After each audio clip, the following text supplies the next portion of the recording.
بسم اللہ الرحمن الرحیم۔ پروگرام نئی سوچ کے ساتھ میں ہوں کا میزبان افضال احمد۔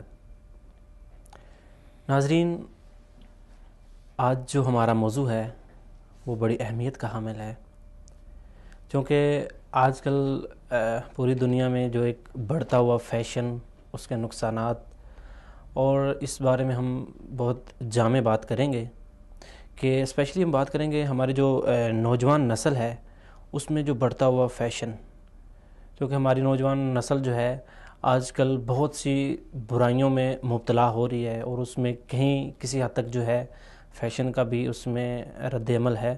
تو آج ہمارے ساتھ جو کال پہ مہمان ہوں گے جناب سلمان واحدی صاحب، جو کہ مذہبی اسکالر ہیں، اور ان کے ساتھ جواد احمد جو ہیں وہ اسلامک ریسرچر ہیں، اور ہمارے جو تیسرے مہمان ہوں گے محمد علی، وہ یوتھ کلب لاہور سے، اور اس کے علاوہ ہمارے آج اسٹوڈیو میں جو ہمارے معزز مہمان ہیں جناب عبید الرحمن شفیق صاحب۔ عبید صاحب، میں آپ کو اپنے پروگرام میں خوش آمدید کہتا ہوں۔ بہت شکریہ۔ ناظرین، آپ ہمیں براہ راست کال بھی کر سکتے ہیں۔ ہمارا کال نمبر ہے 004444031011، اور ناظرین آپ ہمیں براہ راست جو ہے اپنے موبائل پر بھی دیکھ سکتے ہیں، وصال اردو، www.visalurdoo.tv، اور اس کے علاوہ ہماری اپلیکیشن جو ہے پلے اسٹور سے بھی آپ وصال اردو کے نام سے اس کو ڈاؤن لوڈ کر سکتے ہیں۔ ناظرین، ہم بڑھتے ہیں اپنے پہلے مہمان کی طرف۔ عبید صاحب، جیسا کہ ابھی پاکستان کی حالیہ صورتحال کو دیکھتے ہوئے، اور اسپیشلی میں جو نوجوان نسل ہے اس کو دیکھتے ہوئے، پہلے تو ہم تھوڑا سا اس چیز کے اوپر دیکھیں گے کہ فیشن جو ہے یہ کیا ہے، اور آپ اس کو کس نظر سے دیکھتے ہیں؟ بسم اللہ الرحمن الرحیم۔ پہلے تو میں آپ کا بہت شکر گزار ہوں، آپ نے مجھے اپنے پروگرام میں دعوت دی اور سہل سمجھا کہ میں اس اہم اور نازک موضوع کے اوپر آپ کے ساتھ ہم کلام ہوں۔ افضال بھائی، جو آپ نے کویسچن پوچھا ہے فیشن کے متعلق، تو سب سے پہلے جو بات ہے وہ یہ ہے کہ ہم اس بات کو کلیئر کر لیں اپنے ذہن میں کے اندر کہ فیشن ہے کیا۔ فیشن کو نہ جاننے کی وجہ سے، فیشن کی حقیقت کیا ہے اس کے نہ سمجھنے کی وجہ سے، ہمارے بہت سی یوتھ جو ہے، ہمارے نوجوان ہیں، ایون ہمارا جو مذہبی حلقہ ہے ان کے اندر بھی بہت ساری مسکنسیپشنز پیدا ہو چکی ہیں، ان کو اس کا صحیح طریقے سے ادراک نہیں ہے۔ تو اولاً ہم سب سے پہلے اس چیز کا ادراک کر لیں کہ فیشن کہتے کسے ہیں اور فیشن ہے کیا بیسیکلی، اور جو ہم علی الاطلاق فوراً طور پہ فیشن کے اوپر ہم اس کی حرمت کا فتویٰ لگا دیتے ہیں، یا فیشن کو علی الاطلاق ہم حرام کہہ دیتے ہیں، تو اس لیے ہمیں جو ہے وہ فیشن کا جو بیسک کنسیپٹ ہے اس کے بارے میں ہمیں آگاہی نہیں ہے۔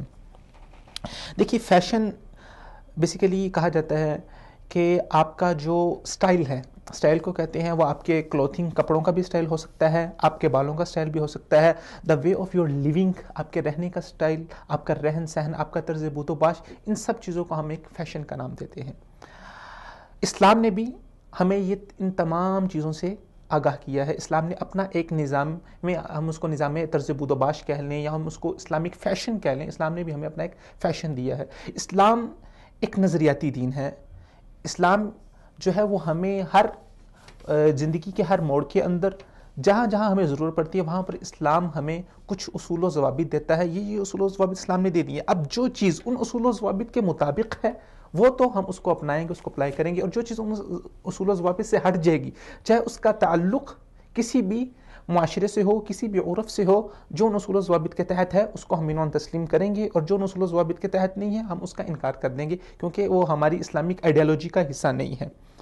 اسلام کے بارے میں ایک چھوٹی سی بات جو ہمارے موضوع سے تھوڑا سے ارریلیونٹ ہے لیکن اس کا تعلق بھی ہے موضوع سے۔ اسلام اتحاد امت کا داعی ہے۔ اسلام پوری دنیا کو، وما ارسلناک الا کافۃ للناس جمیعا، اللہ تعالیٰ فرماتے ہیں کہ ہم نے آپ کو پوری کی پوری انسانیت کی طرف نبی بنا کے بھیجا ہے۔ تو اسلام پوری کی پوری دنیا کو، عالم انسانیت کو ایک پلیٹ فارم پہ اکٹھا کرنے کے لیے جمع آیا ہے۔ اب جمع کرنے کے لیے اسلام آیا ہے۔ اب جو اگر ہم ایک ہی رنگ کے اندر، ایک ہی رواج کے اندر ہر ایک کو ڈھالنا چاہیں تو یہ ناممکن ہے، کیونکہ ہر علاقے کا، ہر جگہ کا اپنا ایک طور طریقہ ہے، اپنا ایک رسم و رواج ہے۔ تو اسلام نے ہمیں کچھ اصول و ضوابط دے دیے ہیں، اور عرف، جو معاشرتی عرف ہے اس کا بھی خیال کیا ہے۔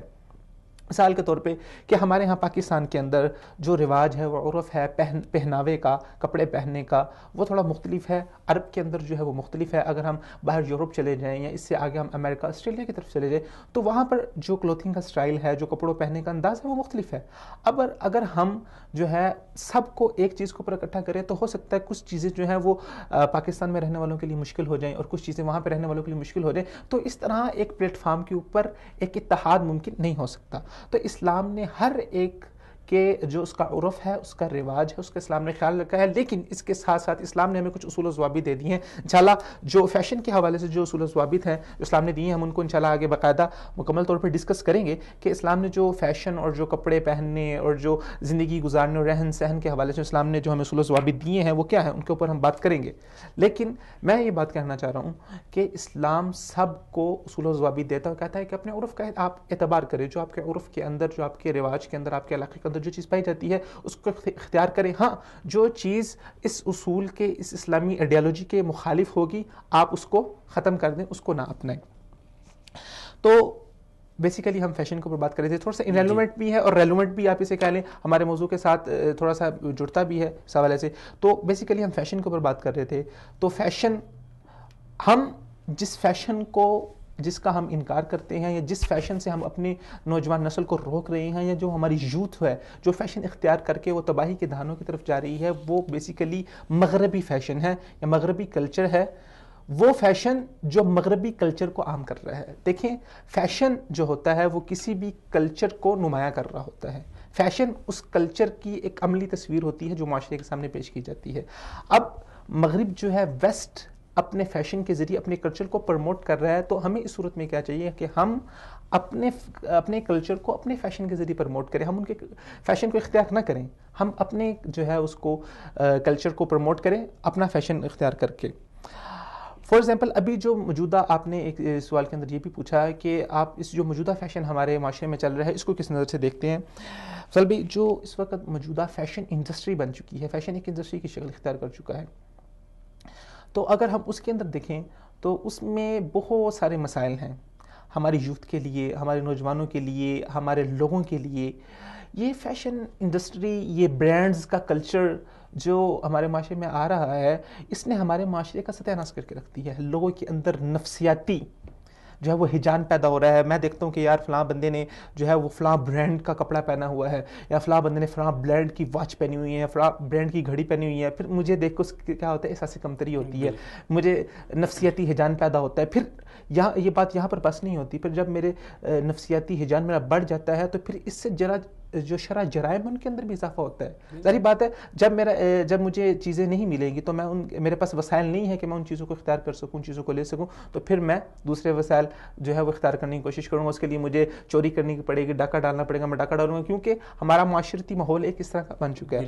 تو اس کے ساتھ ساتھ جو ایک بندہ برانڈ استعمال کر رہا ہوگا اس میں بھی تکبر آ جائے گا کہ بالکل میں کوئی خاص چیز بن میں گیا، خاص یوز کر رہا ہوں. اس میں جیسے آپ نے بات کی ہے، فیشن میں بھی کلاسز ہیں. ایک فیشن ہے جو اپ کلاس کا فیشن ہے، جسے ہم ایلیٹ کلاس کہتے ہیں، یا ایگزیکٹو کلاس کا فیشن کہتے ہیں. اب ایگزیکٹو کلاس کا فیشن اور ہے، مڈل کلاس کا فیشن اور ہے. ایگزیکٹو کلاس کے لوگ جو ہیں وہ جو گاڑیاں یوز کرتے ہیں وہ ڈفرینٹ وے کی ہوتی ہیں. وہ BMW، پورش، آڈی جیسی گاڑیاں استعمال کرتے ہیں. اس سے نیچے آنے جو مڈل کلاس کے لوگ ہیں وہ ہونڈا اور لائک چھوٹا وغیرہ کی گاڑیاں استعمال کرتے ہیں. تو ان کا ایک اپنا برانڈ ہے، ان کا ایک اپنا برانڈ ہے. وہ اس لحاظ سے جو ہے وہ اپنے برانڈ کو استعمال کر کے اتنا وہ پیسہ خرچ کرتے ہیں اور اپنے آپ کو زیادہ نمایاں کرنے کی کوشش کرتے ہیں. تو اس میں بھی جو ہے ایک کلاسیفیکیشن ہوگی ہمارے معاشرے کے اندر. اسلام کبھی بھی طبقہ وارانہ طبقات کی جو ہے نا وہ اسلام کبھی بھی اس کی حمایت نہیں کرتا. اسلام نے ہمیشہ تمام کے تمام معاشرے کو ایک ہی خوبصورت لڑی کے اندر پڑھایا ہے. اللہ تعالیٰ فرماتے ہیں کہ لا یکول دونتم بین الاغنیاء منکم. اللہ تعالیٰ کبھی یہ نہیں چاہتے کہ جتنے کا جتنا مال ہے، پیسہ ہے، وہ صرف امیروں کے درمیان ہی گھومتا رہے. ہمارے موجودہ دور کے اندر جو کیپٹلزم کا نظام ہے، اس نے ہماری معاشرتی حوالے سے اور ہماری معاشی حوالے سے جتنی تباہ کاریاں کی ہیں، اس کا سب سے اولین درجہ وہ یہی ہے کہ کیپٹلزم کے اندر جو پیسہ ہے وہ صرف امیر سے امیر کے اندر ہی جاتا ہے. آپ دیکھیں جو موجودہ صورتحال ہے اس کے اندر آپ دیکھیں کہ پاکستان میں جو ایک امیر انسان ہے وہ امیر سے امیر تر ہوتا جا رہا ہے، اور جو غریب انسان ہے وہ غریب سے غریب تر ہوتا جا رہا ہے. کیوں؟ کیونکہ اس کے پاس سرمایہ ہے. وہ سرمایہ لگا کے چیزوں کو جو ہے، فار ایگزامپل وہ ایک برانڈ لانچ کرتا ہے.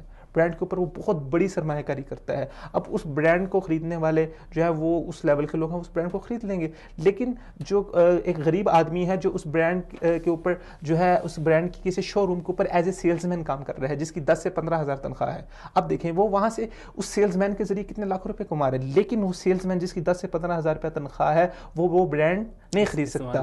تو وہ اس کے ذریعے سے, اس کی وساطت سے کتنا پیسہ کما کے اپنی جیب کے اندر کر رہا ہے, یعنی کہ وہ غریب کے ذریعے سے, غریب سے ہی پیسہ کما کے اپنے بینک بیلنس کو تو بھر رہا ہے, اپنی جیب کو تو بھر رہا ہے, لیکن اس بیچارے غریب کے حصے کچھ نہیں آ رہا. جو وہاں پہ سیکورٹی گارڈ کھڑا ہے اس شو روم کے باہر, اس کے حصے کچھ نہیں آ رہا. تو یہ ساری چیزیں جو ہے اس نے ہمارے معاشرے کے اندر بہت بگاڑ پیدا کیا ہے.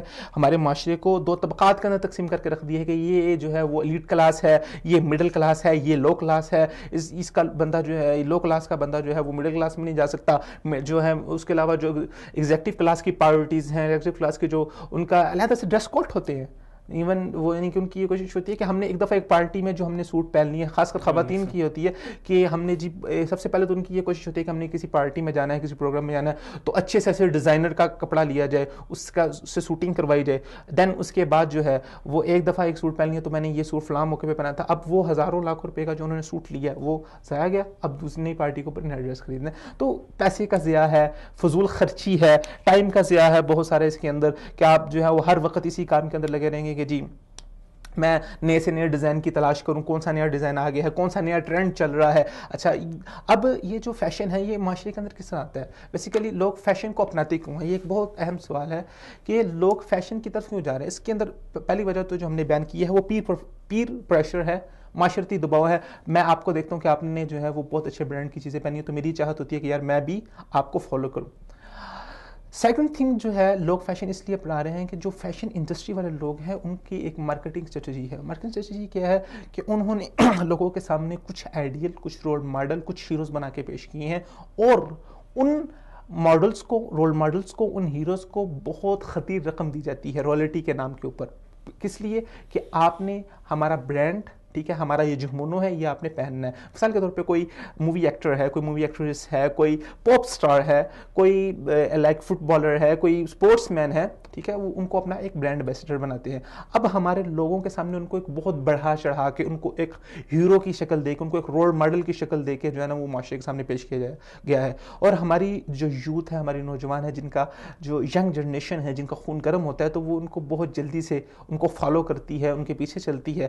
اب ان کی کوشش ہوتی ہے کہ یار جس طرح میرا آئیڈیل ہے, رول ماڈل ہے, ہیرو, جس برانڈ کے اس نے کپڑے پہنے ہیں میں بھی اس برانڈ کو فالو کروں, ٹھیک ہے, جس برانڈ کی اس نے واچ پہنی ہے میں بھی اس برانڈ کو فالو کروں, جس برانڈ کے اس نے جوتے پہنے, ایون جوتے, اس کے ہیئر سٹائل تک, ہر ایک چیز کو کاپی کرنے کی کوشش کرتے ہیں. تو وہ اب بیسیکلی یہ تو فیشن انڈسٹری ہے, وہ لوگ تو پیسے کما رہے ہیں, وہ جو برانڈ ایمبیسڈر ہے وہ بھی پیسے کما رہا ہے, لیکن ہماری جیبوں سے پیسے نکال کے ان کے جیبوں میں جائی جا رہے ہیں. تو لوگوں کے سے اس طرح خطیر رقمیں جو ہے لوگوں سے لوٹی جا رہی ہیں. برانڈ بیسک ہوتا کیا, برانڈ کے اندر بھی وہی چیز ہوتی ہے, ٹھیک ہے, لیکن صرف برانڈ کا نام آ گیا تو وہی چیز اگر اس کی آپ کاسٹ دیکھیں, کاسٹ ہزاروں میں ہے, جب صرف برانڈ کا نام آنے سے وہ چیز ہزاروں سے لاکھوں میں چلی جائے گی. اس کی ریٹ, اس کی قیمت لاکھوں کے اندر تبدیل ہو جائے گی صرف برانڈ کا نام آنے سے. کوالٹی سیم ہوتی ہے, کوالٹی سیم ہوتی ہے. بیسیکلی اس کی کاسٹ کو دیکھیں نا, کاسٹ کو پہ کتنا خرچہ آ جائے گا. آپ کاسٹ کو کتنا بڑھائیں, لاکھوں پہ تو نہیں آپ جا سکتے. ایک گھڑی ہے, اب رولیکس گھڑی ہے جو 20 لاکھ روپے کی, 25 لاکھ روپے کی آپ کو مل رہی ہے مارکیٹ میں. اس گھڑی کو اگر آپ دیکھیں تو اس کے اندر کتنی کاسٹ ہے. 20 لاکھ میں آپ بہت زیادہ کاسٹ بڑھا لیں تو 1 لاکھ, 2, 3 لاکھ کاسٹ کر لیں, جو اتنا پرسنٹ اوپر, آئی تھنک 80% سے زیادہ جو اس کے اوپر وہ کما رہے ہیں, وہ کہاں سے کما رہے ہیں؟ وہ اس طرح لوگوں سے لوٹ کے کما رہے ہیں. اور آپ دیکھیں کہ یار ایک چھوٹی سی کوئی چیز ہوتی ہے, اگر آپ مارکیٹ میں لینے چاہیں 100-200 روپے کی کوئی چیز ہے. فار ایگزامپل فیشن کے اندر خواتین کے لحاظ سے کاسمیٹک کی چیزیں بہت زیادہ عام ہیں. فار ایگزامپل ایک فیئر اینڈ لولی, جیسے پاکستان میں بہت ایک خواتین کی جو ہے وہ کریم ہے جو رنگ سفید کرنے کے لیے, کلر فیئر کرنے کے لیے یوز کی جاتی ہے. اب وہ دیکھیں وہ بیسیکلی ایک مارکیٹ میں جائیں گے تو 25 سے 30 روپے کی آپ کو ملے گی, لیکن اس کا جو ایڈ چل رہا ہے, ایڈ آپ جتنے ٹی وی چینلز ہیں ان کے اوپر چل رہے ہیں, اور ٹی وی چینلز جیسے کہ آپ کو پتہ ہے کہ وہ 1 منٹ کا ایڈ چلانے کے ہزاروں نہیں لاکھوں روپے لیتے ہیں, کہ 1 منٹ کے 1 سیکنڈ کے پیسے چارج کرتے ہیں. اب وہ 25 روپے کی یا 30 روپے کی جو ایک کریم ہے اس کے لیے دن میں تقریباً 10 سے 15 بار وہ ایڈ چل رہا ہے, اتنے لاکھوں روپے اس کے اوپر صرف کر رہے ہیں. تو بیسیکلی یہ ایک رول ہے, جو بیسیکلی جو نیا بزنس رول یہ ہے کہ آپ نے جو اپنی پروڈکٹ لانچ کی ہے, پروڈکٹ بنائی ہے, تو اس کے اندر آپ کی جو کاسٹ ہوتی ہے, آپ اس کو 30% اپنی کاسٹ اور اپنے جو آپ کا منافع ہے رکھتے ہیں, باقی جو 70% آپ اس کی کاسٹ ہے. فار ایگزامپل کہ ایک چیز 100 روپے کی ہے تو اس کے اندر جو 25% ہے وہ آپ کی کاسٹ اور منافع ہے, باقی جو 75 روپیز ہیں یا جو 75% ہے وہ آپ اس کی مارکیٹنگ کا لوگوں سے ہی وصول کر رہے ہیں. تو ہماری جیبوں سے ہی سب کچھ وصول کیا جا رہا ہے, اور یہ ایک ایسا ایک جال بن گیا ہوا ہے جس کے اندر لوگوں کو جو ہے وہ پھنسا لیا گیا ہے, اور لوگ نہ چاہتے ہوئے, نہ سمجھتے ہوئے اس چیز کے اندر پھنستے جا رہے ہیں. میں چاہتا ہوں کہ ہمارے لوگوں کو اس چیز کی اویئر کی ضرورت ہے, اویئرنیس جی کی ضرورت ہے. بالکل, یہاں پر ہمارے ساتھ سلمان وحدی صاحب ہیں, ابھی ہم ان سے بات کریں گے. السلام علیکم. وعلیکم السلام ورحمۃ اللہ. جی سلمان صاحب, ہم آپ کو اپنے پروگرام میں خوش آمدید کہتے ہیں. جیسے کہ ہمارا آج کا جو موضوع ہے وہ نوجوانوں کے متعلق ہے کہ نوجوانوں میں فیشن کا بڑھتا ہوا رجحان. تو ابھی ہماری جو بات چل رہی تھی, ہم نے اس کو اوور آل اس کے تمام پہلوؤں سے جو ہے فیشن کو, اس کے تمام پہلو جو ہے اس کو اجاگر کیا. تو ابھی ہم چاہتے ہیں کہ آپ جو ہے ہمیں تھوڑا سا یہ بتائیں کہ اسلام اور مسلمانوں کی ایک شاندار تاریخ رہی ہے. اگر تاریخ سے کچھ جو نوجوانوں کے کردار ہیں ان کو اجاگر کیا جائے تو آپ کن کن لوگوں کی مثالیں دیں جو ہمارے لیے بیسکلی آپ ان کو آئیڈیل بھی ہمارے کہہ سکتے ہیں, ہمارے نوجوانوں کے جو ایک تاریخ رقم کی انہوں نے, اس وقت یہ فیشن نہیں بھی تھا لیکن اس کے باوجود بھی انہوں نے ایک تاریخ رقم کی اور وہ دنیا میں قائم و دائم ہے. آپ کیا کہیں گے اس بارے میں؟ بسم اللہ الرحمن الرحیم.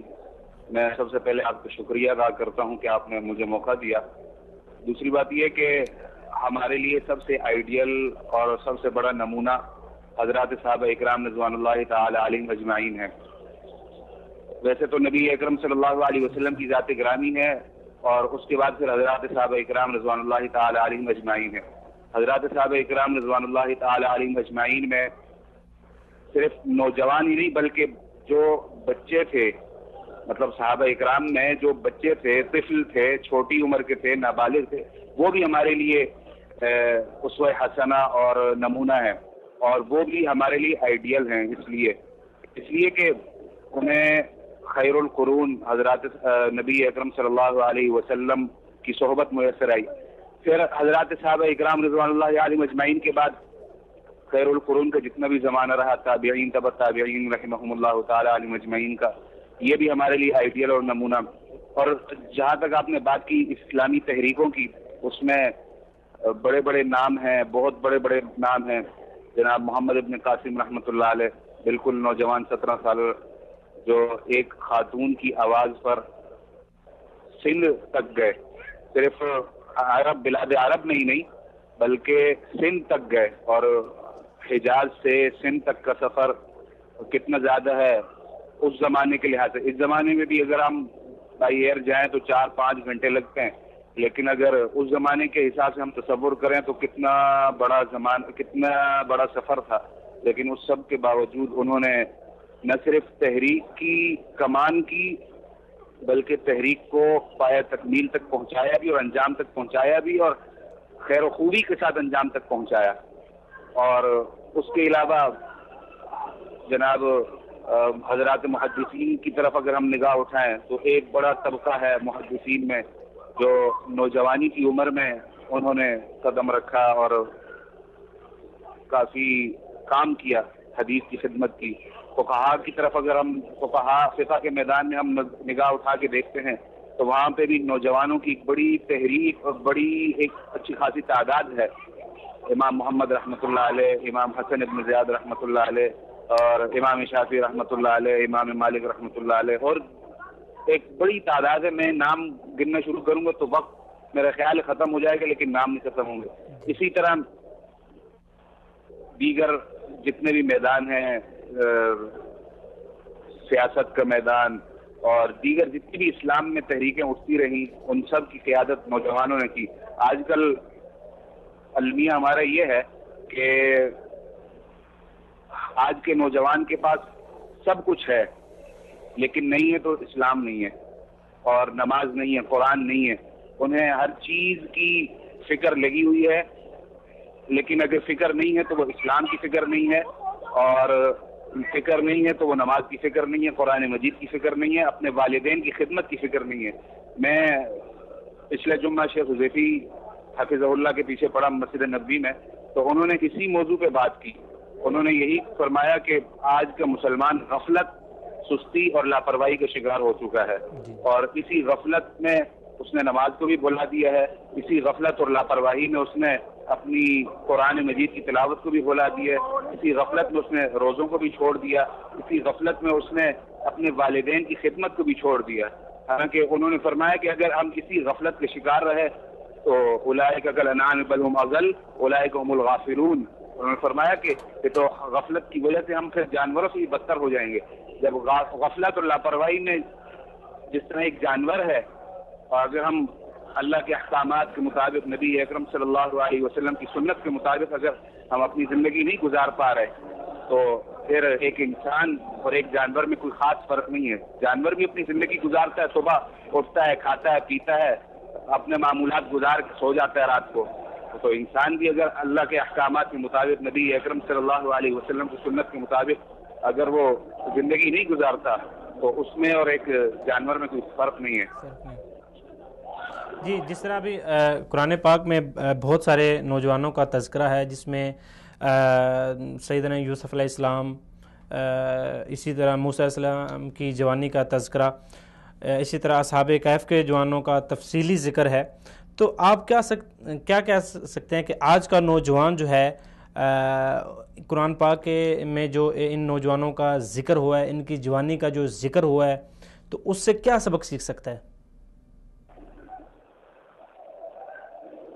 صرف اور صرف نوجوان حضرت اصحاب کہف ہیں، جہاں تک حضرت یوسف علیہ السلام ہیں، یہ دیگر انبیاء علیہ السلام جن کا ذکر آیا ہے، یہ ان سب کو اسی صورت میں مشعل راہ بنا سکتا ہے جب تک وہ اسلام کے مطابق اپنی زندگی نہیں بنائے گا، اسلام کے مطابق اپنی زندگی ڈھالے گا، تو تب اصحاب کہف، حضرات انبیاء علیہ السلام، جناب نبی اکرم صلی اللہ علیہ وسلم، حضرات صحابہ اکرام، یہ سب پھر گویا ان سب کی زندگیوں کے مطابق یہ اپنی زندگی گزارے گا۔ لیکن اگر اسلام کے مطابق یہ اپنی زندگی نہیں گزار پا رہا تو پھر وہ گویا کہ اس کے لیے وہ نام لینے والا تو ہوگا، وہ یہ بھی کہے گا کہ میں اصحاب کہف کا پیروکار بھی ہوں، وہ یہ بھی کہے گا میں حضرت یوسف علیہ السلام کا ماننے والا بھی ہوں، وہ یہ بھی کہے گا کہ میں تمام انبیاء علیہ السلام، حضرات صحابہ اکرام، تابعین، تبع تابعین، سب کو ماننے والا ہوں، سب کا پیروکار ہوں، سب سے محبت کرنے والا ہوں۔ لیکن یہ صرف نام کی محبت ہوگی، کام والی محبت نہیں ہوگی۔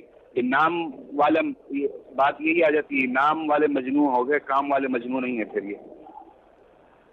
جی سلمان وحدی صاحب، آپ کا بہت بہت شکریہ کہ آپ نے پروگرام میں شرکت کی۔ ناظرین، ابھی ہمارے ساتھ ایک کالر ہیں، ہم ان کو لیتے ہیں۔ ہلو، السلام علیکم۔ وعلیکم السلام ورحمۃ اللہ، اکرمک اللہ وبرکاتہ۔ جی، کون کہاں سے بات کر رہے ہیں؟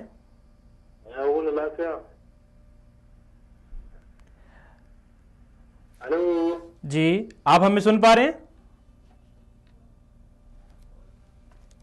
جی ناظرین، آپ سے گزارش ہے کہ جب بھی آپ کال کریں تو کوشش کریں ٹیلی ویژن کا جو آواز ہے اس کو کم کر دیا جائے۔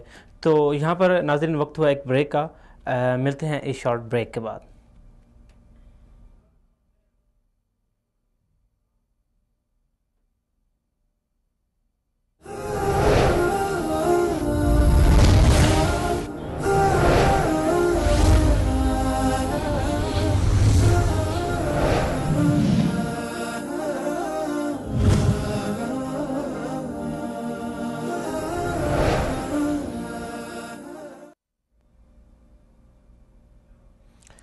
السلام علیکم ناظرین، آپ کو ایک بار پھر اپنے پروگرام میں خوش آمدید کہتے ہیں۔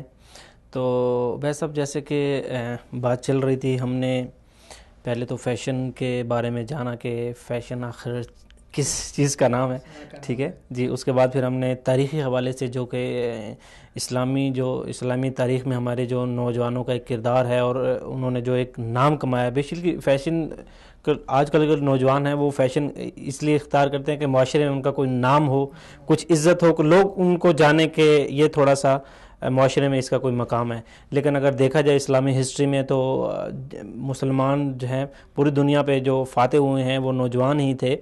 اور اس کے علاوہ یہاں تھوڑا سا ایک بات کا ذکر کرنا بہت ضروری ہے کہ ہمارے اسلامی معاشرے میں یہ جو ہپ ہاپ کلچر جو ہے یہ آ گیا، آپ اس کے بارے میں کیا کہیں گے؟ یہ بہت ہی اہم سوال آپ نے کیا ہے ہپ ہاپ کلچر کا. یہ بہت تیزی سے اس وقت اگر ہم دیکھیں کہ ماڈرن ایج کے اندر اور ینگ جنریشن کے اندر جو کلچر سب سے زیادہ عام ہو رہا ہے وہ ہپ ہاپ کلچر کا جو ہے وہ کلچر عام ہو رہا ہے. اور اس کے پیچھے جو ایک بہت بڑی گھنونی سازش رچی جا رہی ہے اور اس کے پیچھے کون لوگ ہیں ہمیں اس بات کا علم نہیں ہے. سب سے پہلے جو ہے یہ hip hop and rock and roll کی اس کلچر کی جو ابتدا ہوئی ہے وہ ہالی ووڈ سے ہوئی ہے. تو ہمارے نوجوان نے ہالی ووڈ سے لیا, ہالی ووڈ کے بعد جو ہے وہ بالی ووڈ کے اندر آیا, اور دین ناؤ اب ہمارے جو نوجوان ہیں, کیونکہ ہمارے پاکستان کے اندر جو ہماری یوتھ ہے وہ بہت زیادہ واچ کرتی ہے بالی ووڈ کو اور بالی ووڈ سے بہت زیادہ وہ متاثر ہے, تو وہاں سے اب یہ ہمارے پاکستان کے اندر, ہمارے اسلامک ممالک کے اندر بھی یہ کلچر جو ہے وہ آ رہا ہے. اگر اس کلچر کو ہم دیکھیں بنیادی طور پر یہ ہپ ہاپ کلچر شروع کہاں سے ہوا. ہپ ہاپ کلچر کے اندر ڈفرینٹ چیزیں ہیں. ہپ ہاپ کلچر بیسیکلی جو فری میسنز ہیں اور جو ایلومیناٹی ہیں, یہ ان کا کلچر ہے. یہ ان کا جو نیو ورلڈ آرڈر کا جو ایجنڈا ہے اس کو عام کرنے کے لیے انہوں نے بیسیکلی ہپ ہاپ کلچر کو متعارف کروایا ہے. اور اس کے ذریعے وہ کرنا کیا چاہ رہے ہیں, وہ ہر وہ کام کرنا چاہ رہے ہیں جس سے اللہ تعالیٰ کو ناراض کیا جائے اور شیطان کو راضی کیا جائے. کیونکہ فری میسنز اور یہ ایلومیناٹی جتنے بھی لوگ ہیں یہ سب کے سب اس بات کو مانتے ہیں کہ ہم خدا کا انکار کرتے ہیں اور ہم شیطان کی پرستش کرتے ہیں. ہم ان کو کالر کو بھی لیتے ہیں. ہلو, السلام علیکم. وعلیکم السلام. جی کون کہاں سے بات کر رہے ہیں؟ جی کون کہاں سے بات کر رہے ہیں؟ جی میں چنور سے بات کر رہا ہوں. وہ جو نا یہ پوچھنا تھا, سالگرہ مناتے ہیں اور اس کا کیا حساب ہے وہ پوچھنا تھا. اور دوسرے نمبر پہ جی آپ کا نام؟ جی میرا نام ہے محمد عثمان. جی محمد عثمان صاحب, بہت شکریہ. جی تو جیسے ہم بات کر رہے تھے ہپ ہاپ کلچر کے اوپر بات کر رہے تھے کہ ہپ ہاپ کلچر اس کو ٹوٹل جو اس کو جو جہاں سے بیس کر رہا ہے یا جو لوگ اس کو آرگنائز کر رہے ہیں, اس کو چلا رہے ہیں, وہ سارے ایلومیناٹی اور فری میسنز ہے. فری میسنز کی جو آئیڈیالوجی ہے وہ یہ ہے کہ اللہ تعالیٰ کو انکار کیا جائے, اللہ تعالیٰ کو ناراض کیا جائے اور جس حد تک ہو سکے شیطان کی عبادت کی جائے اور شیطان کو راضی کیا جائے. اگر آپ دیکھیں ہپ ہاپ کلچر کے اندر جتنی بھی چیزیں ہیں وہ سب کے سب شیطان کو راضی کرنے والی چیزیں, تاکہ جب شیطان ہم سے راضی ہو جائے گا پھر ہم شیطانی طاقتیں, شیطانی قوتیں ہمارے پاس آ جائیں گی اور ان شیطانی قوتوں کے ذریعے ہم دنیا کے اوپر راج کریں گے. نیو ورلڈ آرڈر کا جو ایجنڈا ہے وہ تاکہ وہ ہمارا پورے معاشرے کے اندر جو ہے عام ہو سکے. اور اسی طرح یہ اپنے آپ کو دجالینز بھی کہتے ہیں کہ ہم جو ہے وہ دجال کے پیروکار ہیں. ہم نے جو ہے وہ اچھائی کو چھوڑ کے برائی کو اختیار کیا ہے. بہت سارے لوگ ہیں ہمارے, بیسیکلی ہماری یوتھ کو اس بات کا پتہ ہی نہیں ہے. بہت سارے لوگ ڈفرینٹ چیز کے اندر کہ I am a bad boy, لوگ اس کو بہت کول سمجھتے ہیں کہ ریڈ آئیز بلیک آئیز اس کو بہت کول سمجھتے ہیں. بیسیکلی یہ ریڈ آئیز کس چیز کا نشان ہے؟ یہ شیطان کا نشان ہے. ڈفرینٹ سے سائنس بنائے جاتے ہیں, اس طرح کر کے نشان بنائے جاتے ہیں, ان کو بہت کول سمجھا جاتا ہے. لیکن یہ سارے کے سارے جو سائنس ہیں یہ شیطانی سائنس ہے. یہ دو انگلیوں کے ساتھ اس طرح یہ سائنس بہت عام ہے ہمارے نوجوانوں کے اندر, اس کو ایک کول فیشن کے طور پہ لایا جا رہا ہے. تو یہ بیسیکلی یہ ڈیولز کے دو سینگ جو ہے وہ اسے کہتے ہیں کہ یہ ڈیول کے دو سینگ ہے اور ہم اس کے ماننے والے ہیں. پھر اس کے بعد جو ہے وہ ٹیٹوز کا اس کے اندر بہت بڑا ایک کردار ہے کہ جتنے بھی ہپ ہاپ کے ماننے والے ہیں وہ اپنے باڈی کے اوپر کسی نہ کسی جگہ پہ ٹیٹو ضرور بنواتے ہیں. اور اگر ہم دیکھیں کہ اسلام نے, اللہ تعالیٰ نے جو ہے رسول اللہ نے فرمایا کہ جو انسان اپنی باڈی پہ ٹیٹوز بنواتا ہے, اپنی باڈی کو کونتا ہے, گنواتا ہے, اللہ تعالیٰ کی اس کے اوپر لعنت ہے. تو یہ لانتی سارے جتنے بھی ایک لانتی کام ہیں وہ کرتے ہیں. کیوں؟ کیونکہ شیطان ہم سے خوش ہو جائے. جب شیطان ہم سے خوش ہو جائے گا تو اس کے بعد کیا ہوگا؟ شیطانی قوتیں ہمارے پاس ہوں گی. اس کے بعد اس میں بوائز اور گرلز دونوں شامل ہیں. بالکل بوائز اور گرلز دونوں شامل ہیں. میں اسی کی طرف آ رہا ہوں کہ اس کو فیشن کے ذریعے کس طرح جو ہے نا وہ عام کیا جا رہا ہے. ہمارے معاشرے میں بہت سارے لوگ کہتے ہیں کہ جی اگر فار ایگزامپل گرلز ہیں, اگر خواتین نے جو ہے وہ جینز پہن لی ہے, ٹھیک ہے, اگر انہوں نے لڑکوں کی طرح جو ہے وہ انہوں نے کچھ تھوڑا بہت فیشن کر لی ہے, پینٹ شرٹ پہن لی ہے یا پینٹ کوٹ پہن لی ہے, تو اس سے کیا فرق پڑتا ہے؟ یہ ابھی تو ہمیں ایک بہت چھوٹی اور بہت معمولی بات نظر آ رہی ہے, لیکن اس کے جو دور رس نتائج ہیں وہ بہت بھیانک نتائج ہیں. بیسیکلی اگر ہم دیکھیں اسلام نے منع فرمایا ہے کہ رسول اللہ نے فرمایا کہ اللہ تعالیٰ نے ان مردوں کے اوپر لعنت کی ہے جو عورتوں کی مشابہت اختیار کرتے ہیں, ان کی طرح کے کپڑے پہنتے ہیں, ان کی طرح کا اسٹائل فیشن اپناتے ہیں, اور ان عورتوں پہ بھی لعنت کی ہے جو مردوں کی طرح کا فیشن اپناتے ہیں, ان کی طرح کے کپڑے پہنتی ہے. بیسیکلی ایک اسلام ایک دین فطرت ہے. مردوں کا ایک علیحدہ جو ہے وہ پورا ایک نظام اللہ تعالیٰ نے وضع کیا ہے, خواتین کا لیڈیز کا ایک پورا ایک علیحدہ نظام وضع کیا ہے. اب جب آپ ان دونوں کو مکس اپ کریں گے تو یہ اسلام کے اندر ایک لعنتی اور ایک ملعون فعل ہے جس کو جو ہے وہ الومیناٹی اور جو ہپ ہاپ کلچر ہے وہ اس کو عام کرنے کی کوشش کر رہا ہے. اور یہ جو اس کی ابتدا یہاں سے ہو رہی ہے کہ بیسیکلی سب سے پہلے جو اس کی ابتدا ہوئی وہ ہوئی کہ کپڑوں کے اندر جو ہے وہ خواتین مردوں والے کپڑے پہنے, مرد خواتین والے کپڑے پہنے. دین اس کے بعد کیا ہوا کہ مردوں کے اندر جو بہت فیشن آ رہا ہے وہ آ رہا ہے کہ نوز پن پہننے کا, جو ہماری خواتین کا فیشن ہے. آپ دیکھیں بہت سے ہپ ہاپ جو ریپرز ہیں, بڑے بڑے ریپرز ہیں ہپ ہاپ کے, وہ اپنے جو ہے نا وہ نوز کے اندر پن پہنتے ہیں, اس طرح کانوں کے اندر کانوں میں بالیاں پہنتے ہیں, جس طرح خواتین ہاتھوں کے اندر زیورات پہنتی ہیں, وہ کنگن پہنتے ہیں. پھر آپ صلی اللہ علیہ وسلم نے مرد کے لیے جو ہے وہ سونا حرام قرار دیا. پھر سونے کی بڑی بڑی موٹی موٹی چینز جو ہیں, وہ چینز کا کلچر اور یہ ٹیٹوز وغیرہ کا کلچر. تو اب جو ہے وہ نوجوانوں کو اس طرف لے کے جایا جا رہا ہے, لیکن ان کا جو اصل ہدف ہے وہ ہے جو ہے ان کا الومیناٹی کا جو ان کا ایجنڈا ہے وہ ہے ٹرانس جینڈر کا ایجنڈا ہے, کہ جو ہے مردوں کو خواتین کے جنڈر کے اندر کنورٹ کیا جائے اور خواتین کو مردوں کے جنڈر کے اندر کنورٹ کیا جائے. آپ دیکھیں کتنے ہی ایسے لوگ ہیں باقاعدہ طور پہ اس کی جو ہے وہ آپریٹ ہو رہے ہیں, آپریٹ ہو کے مردوں کو خواتین بنایا جا رہا ہے, خواتین جو ہے وہ مردوں کی اختیار کر رہے ہیں. اور اسی طرح ایون آج سے کچھ دیر پہلے ہمارے پاکستان میں فیصل آباد کے اندر کچھ اس طرح کی 2 خواتین تھی. ایک خاتون نے جو ہے وہ اپنا آپریشن کروا کے جو ہے نا وہ جو اپنا ٹرانسجینڈر کروایا, اپنا جو ٹرانسفارمیشن کروایا جو ہے وہ آدمی کے کردار کے اندر. تو یہ ان کا ایک ایجنڈا ہے جس کی ابتدا وہ شروع سے یہاں تو نہیں کر سکتے, اس کی ابتدا انہوں نے یہاں سے ہی کی ہے کہ سب سے پہلے جو ہے ان کو کہا جائے کہ جی جو ہے عورتیں, ان کو آزادی ملنی چاہیے, عورتوں کو جینز پہننے کی آزادی ملی ہے. جب جینز پہنے گی, پینٹ شرٹ پہنے گی, پھر ان کے اندر جو ہے وہ بوائز اور لڑکوں جیسی فیلنگس پیدا کرنے کی کوشش کی ہے. جب وہ بوائز والی لڑکوں والی فیلنگ پیدا ہوگی ان کے اندر, پھر کیا ہوگا ان کے اندر نیکسٹ اسٹیپ کے اندر وہ ٹرانسجینڈر کے اندر آئیں گے. اور مردوں کے اندر وہ جو ہے نوز پن پہن کے بہت کول ہے, کانوں کے اندر بالی پہن لینا بہت کول ہے, ہاتھوں میں کڑا پہن لینا بہت کول ہے. تو ان کے اندر یہ جو نسوانی فیلنگز ہیں, یہ جو نسوانی جذبات ہیں, ان کو ابھارنے کی کوشش کی جا رہی ہے, تاکہ کل کو جب ہمارا یہ جو ٹرانسجینڈر کا ایک ملعون ایجنڈا ہے, کل کو جب ہم اس کو لے کے آئیں تو لوگوں کے لیے یہ ایک جو ہے وہ کوئی اجنبی ایجنڈا نہ ہو, لوگ اس کے اوپر جو ہے نا وہ زیادہ سے زیادہ جو ہے وہ اس کو پرائیں. اور پھر اس کے بعد جو سب سے خطرناک چیز ہے جس کی طرف نوجوانوں کو لے کے جایا جا رہا ہے, اور جو اس سے بھی زیادہ اسلام نے جس کو ملعون کام قرار دیا ہے, وہ ہے ہم جنس پرستی کی طرف لے کے جایا جا رہا ہے. یہ بھی ایک بہت بڑا ایجنڈا ہے ان کا الومیناٹی کا. میں نے جیسے بتایا کہ جتنے بھی ملعون کام ہیں, ان کی کوشش ہے کہ ہم اتنے زیادہ وہ ملعون کام کریں, اتنا زیادہ اللہ کو ناراض کریں, اتنا زیادہ شیطان کو راضی کریں, تاکہ شیطان ہم سے راضی ہو جائے. بالکل. ابھی جس طرح ہمارے ساتھ جو کالر تھے چنیوٹ سے, انہوں نے بھی کہا بردے کے حوالے سے یہ کیا, کیونکہ پہلے اس کا جو اس کو تھوڑا سا اسپیشلی چنیوٹ کی بات کی جائے تو کچھ عرصہ پہلے 50 سال پہلے اس کا اتنا زیادہ جو ہے وہ ٹرینڈ نہیں تھا. لیکن اگر آج کے دور میں دیکھا جائے تو برتھڈے کو ایک مطلب پورا ایک تہوار بنایا جاتا ہے. بیسیکلی فیشن ہے, جیسے میں نے کہا کہ فیشن صرف کپڑے پہن لینا یا اپنے بالوں کا سٹائل اور انداز بنا لینا ایک فیشن نہیں ہے. فیشن آپ کا ایون بولنے کا انداز. آج کل ہمارے نوجوان کیا ہیں, وہ ویسٹ سے جو انسپائر ہے, ان کی کوشش ہوتی ہے کہ جو ہالی ووڈ کے ایکٹرز ہیں, جو بالی ووڈ کے ایکٹرز ہیں, ہمارا جو ہے وہ بولنے کا انداز ان کی طرح ہو, ہم ان کی نقالی کریں. اب ایک انسان اپنے ذہن کے اندر جب کسی کو رول ماڈل بناتا ہے, کسی کو آئیڈیل بناتا ہے, تو اس کی طرح وہ جو ہے اس کی محبت میں آ کے اس کی طرح ہونے کی کوشش کرتا ہے. اللہ تعالیٰ نے مسلمانوں کو جو سب سے اچھا رول ماڈل اور آئیڈیل دیا تھا, جیسے کہ بھی ربیع الاول کا مہینہ بھی ہے, تو لقد کان لکم فی رسول اللہ اسوۃ حسنہ.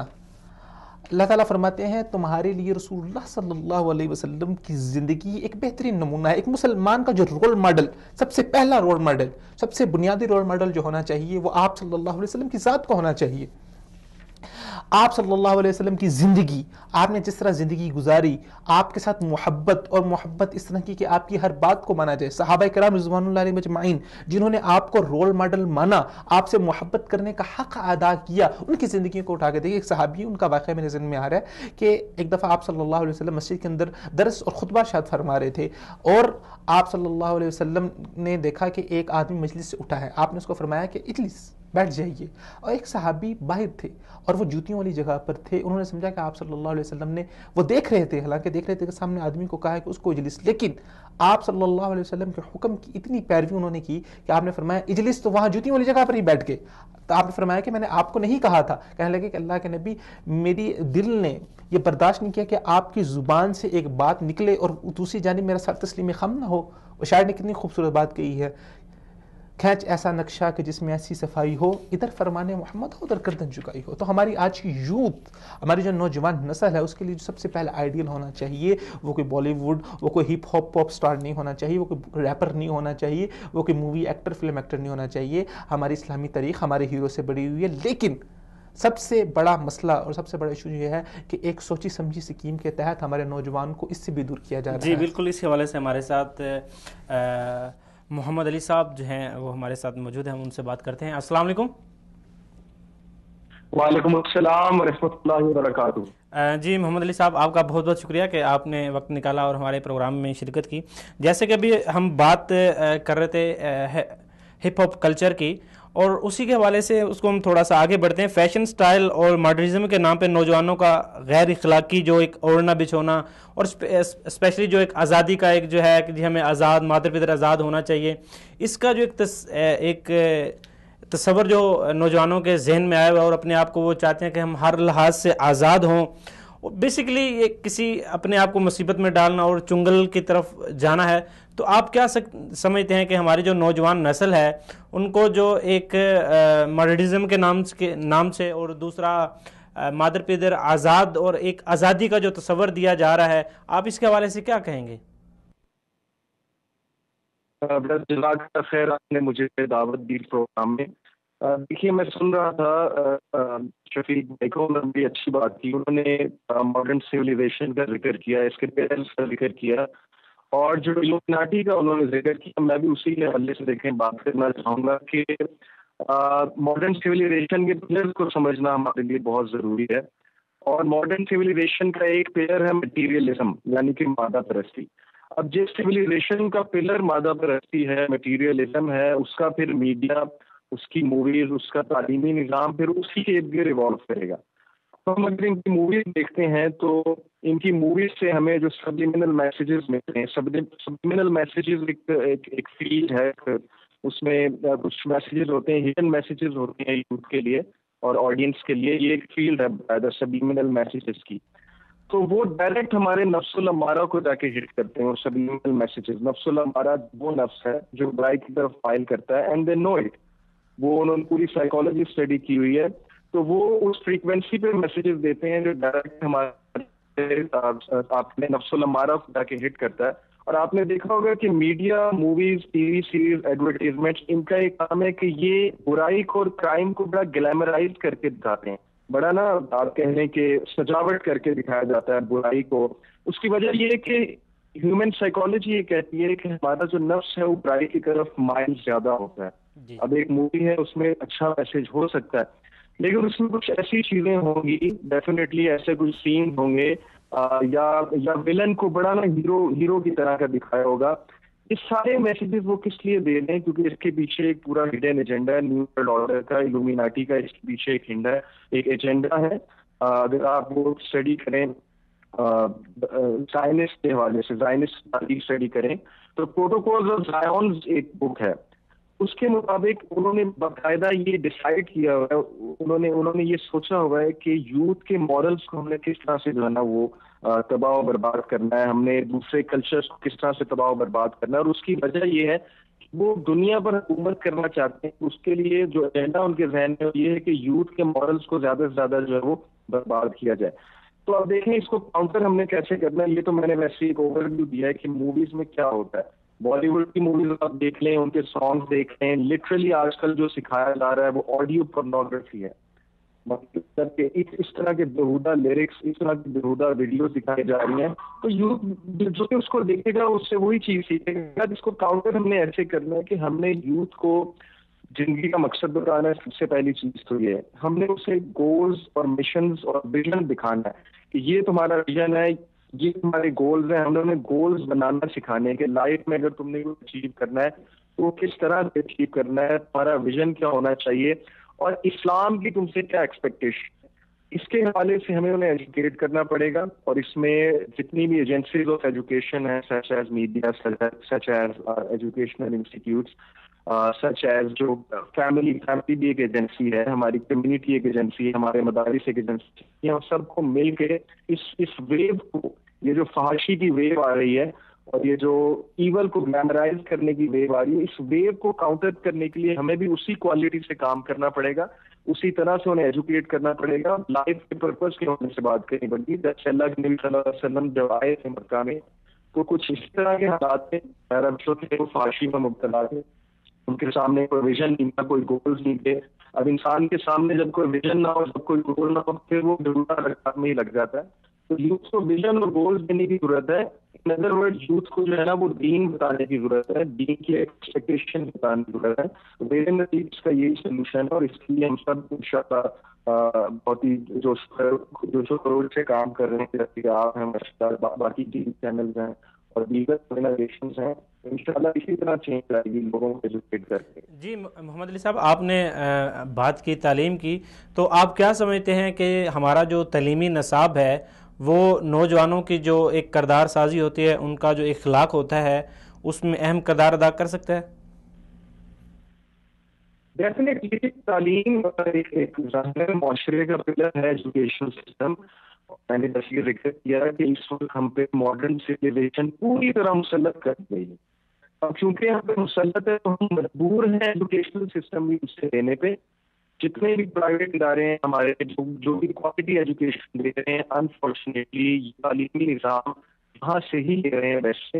اور جیسے کہ آپ کو بتایا کہ مٹیریلزم ایک پلر ہے ماڈرن سویلائزیشن کا. اب ہمارا تعلیمی نظام بھی مٹیریلزم کے ارد گرد ریوالو کرتا ہے. انفارچونیٹلی ہمارے تعلیمی نظام میں لائف کے اسکل نہیں سکھائے جا رہے. لائف اسکل سے میری مراد ہے کہ لائف گزارنی کیسے ہے، سیلف ڈیولپمنٹ کیا ہوتی ہے، نفس کو کیسے قابو کرنا ہے، اپنی ایگو کو کیسے چھوڑنا ہے. یہ ساری چیزیں ایجوکیشنل سسٹم کا کام ہے کہ یوتھ کو یہ چیزیں سکھاتی. لیکن انفارچونیٹلی وہ صرف ٹیکنیکل اسکل دے رہے ہیں.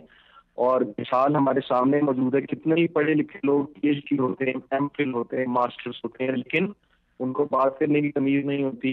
ان میں خصوصی وہ کوالٹیز نہیں ہیں جو پڑھے لکھے شخص میں کوالٹیز ہونی چاہیے. آپ دیکھیں گے پی ایچ ڈی لوگ جو ہیں وہ سگریٹ پی رہے ہوتے ہیں، اور سگریٹ پی کے اسی طرح سڑک پہ پھینک دیتے ہیں. نہ کوئی خیال ہے سڑک جو ہے وہ صاف ستھری رکھنے کا. تو دس پرووز کہ ہمارا جو نظام ہے ایجوکیشن سسٹم اس میں بہت بڑا فلاء ہے، اور اس کے ہم بھی ذمہ دار ہیں. پیرنٹس شروع سے بچوں کو کیا بتاتے ہیں کہ بیٹا آپ چلو آپ پڑھ لو گے تو آپ کو اچھی ڈگری مل جائے گی، آپ کو اچھی جاب مل جائے گی. تو ہم شروع سے ان کا ذہن تیار کر رہے ہیں کہ پڑھائی کا تعلق ہے دولت کے ساتھ، پڑھائی کا تعلق ہے سکسیس کے ساتھ، کہ تمہیں اچھی بیوی مل جائے گی، تمہیں اچھا گھر مل جائے گا. لیکن ہم یہ انہیں کبھی نہیں بتایا کہ پڑھائی کا تعلق کریکٹر بلڈنگ کے ساتھ ہونا چاہیے. اور اس پہ بڑے ایکسل لکھے ہوئے ہیں، آپ ویسٹرنرس کو پڑھ لیں، انہوں نے باقاعدہ اس پہ لکھا ہوا ہے کہ ایجوکیشن کا مقصد ہی کریکٹر بلڈنگ ہوتا ہے. ایجوکیشن کا مقصد آپ ایسے سمجھیں کہ انسان جو ہے بیسیکلی ایک فارسٹ کی طرح ہے. جب وہ پیدا ہوتا ہے تو ایک فارسٹ کی طرح ہے، اس فارسٹ کو گارڈن بنانے کے لیے اس کو ایجوکیٹ کرنا بہت ضروری ہے، اور یہی ایجوکیشن کا مقصد ہے. جی محمد علی صاحب، معذرت کے ساتھ آج کل اگر ہم پاکستان کا جو اگر آپ نظام تعلیم دیکھیں تو اس میں تعلیم کم اور جو فیشن کی ایک انڈسٹریز ہے وہ زیادہ نظر آتی ہے. آپ کیا کہیں گے اس بارے میں؟ سر بالکل میں آپ سے 100% ایگری کروں گا. آپ یونیورسٹیز میں چلے جائیں، یہ کوئی چھوٹی بات نہیں ہے، کوئی کنسپریسی تھیوری نہیں ہے.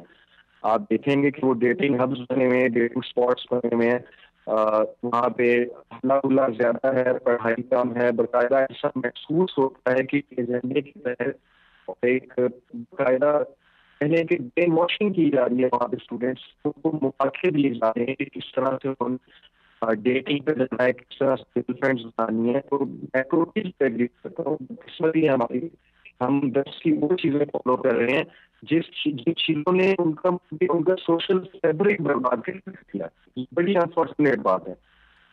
جی جیسا کہ آپ کا تعلق جو ہے وہ یوتھ کلب سے ہے، اور آپ جو ہے اس کے نوجوانوں کے لیے ورکشاپ کا ارینجمنٹ بھی کرتے ہیں، تو آپ کیا سمجھتے ہیں کہ پاکستان میں یہ جو ایک وبا پھیلی ہوئی ہے اس کو کیسے روکا جائے، اور آپ نے اس فیلڈ میں نوجوانوں کے لیے کتنا کام کیا، اور کیا آگے آپ کے کیا پلاننگ ہے آپ کی؟ دیکھیے جی، پلان تو قرآن نے پہلے سے دیا ہوا ہے کہ قرآن میں اللہ تعالیٰ کہتے ہیں کہ they plan Allah too plan and verily Allah is the best of planners. مطلب یہ ہے کہ یہ لوگ جتنی مرضی پلاننگ کر لیں، اللہ نے آلریڈی پلاننگ کی ہوئی ہے. اب ہمیں اس پلان کا حصہ بننا ہے. اسلام دین فطرت ہے، یہ فطرت کو بہت زیادہ ٹریک کرتا ہے. ایسا ہو نہیں سکتا کہ ایک سوچنے سمجھنے والا انسان ہے اس کے سامنے اسلام جو خوبصورتی کے ساتھ پیش کیا جائے اور اس کو قبول نہ کرے. ایک فلاسفر ہیں، ویسٹرن فلاسفر ہیں، شاید آپ نے نام سنا، جارج برنارڈ شا.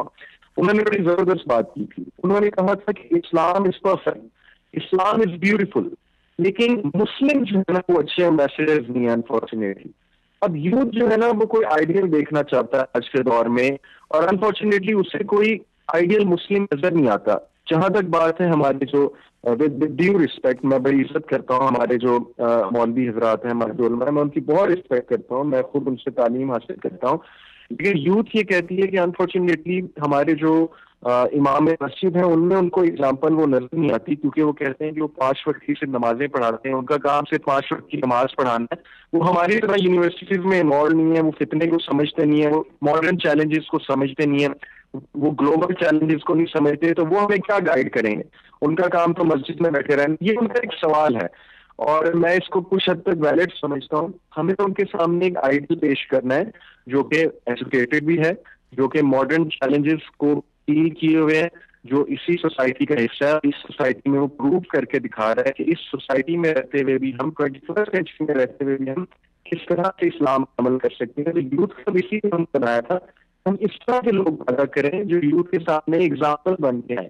21st سینچری میں آپ نے چیلنجز کو ڈیل کرتے ہوئے آپ نے کس طرح سے پریکٹسنگ مسلم بننا. جی محمد علی صاحب, آپ کا بہت بہت شکریہ کہ آپ نے اپنا قیمتی وقت نکالا اور ہمارے پروگرام میں شرکت کی. ناظرین, گفتگو کا سلسلہ ابھی جاری ہے, یہاں پر وقت ہو گیا ایک شارٹ بریک کا. ملتے ہیں ایک شارٹ بریک کے بعد.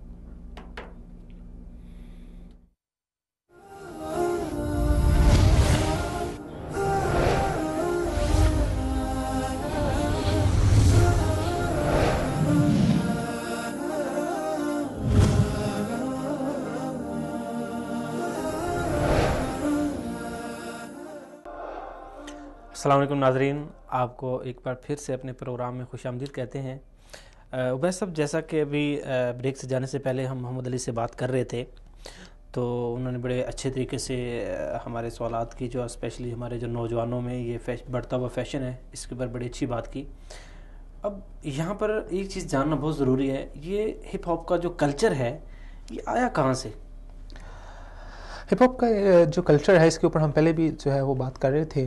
علی بھائی کی ہمارے جو دیکھیں, ہمارا جو ایک کلچر ہے, ہمارا جو پاکستان کا ایک برصغیر کا جو کلچر ہے, اس میں یہ چیزیں نہیں تھی. اس میں بالکل ایک سمپل سا تھا, اس میں ایک مرد جو ہے وہ مرد نظر آتا تھا, اور جو ایک خواتین ہی وہ نظر آتی تھی. لیکن اب تو بالکل ہی بیسیکلی اگر آپ کے میں سوال کو اس طرح سے تعبیر کروں کہ ہمارے مسلم معاشرے کے اندر یا بر صغیر کے اندر جو ہے اسلامک کمیونٹی کے اندر یہ جو ماڈرنزم اور جو ماڈرن سوسائٹی, ماڈرن سویلائزیشن کا, اور اس کے بعد پھر اس کے ذریعے سے جو ہے آگے فیشن کا جو کلچر ہے یہ عام ہوا ہے, کس طرح ہوا ہے, تو اس کی تھوڑی سی ایک چھوٹی سی تاریخ ہے. ہم کوئی باقاعدہ کوئی فیکٹس اینڈ فیگرس تو نہیں ہیں کہ جن کی بنیاد پر ہم کہہ سکیں, لیکن مختصر سے اس کی تاریخ کچھ اس طرح سے ذکر کی جاتی ہے کہ خلافت عثمانیہ کے ختم ہونے سے پہلے جو ہے وہ مسلمانوں کے اندر ایک بہت منظم طریقے سے مسلمان اپنی زندگی گزار رہے تھے, اور ان کا جو طرز زندگی تھا, طرز بود و باش تھا, طرز حیات تھا, وہ بالکل اسلامی تعلیمات اور اسلامک آئیڈیالوجی کے مطابق تھا.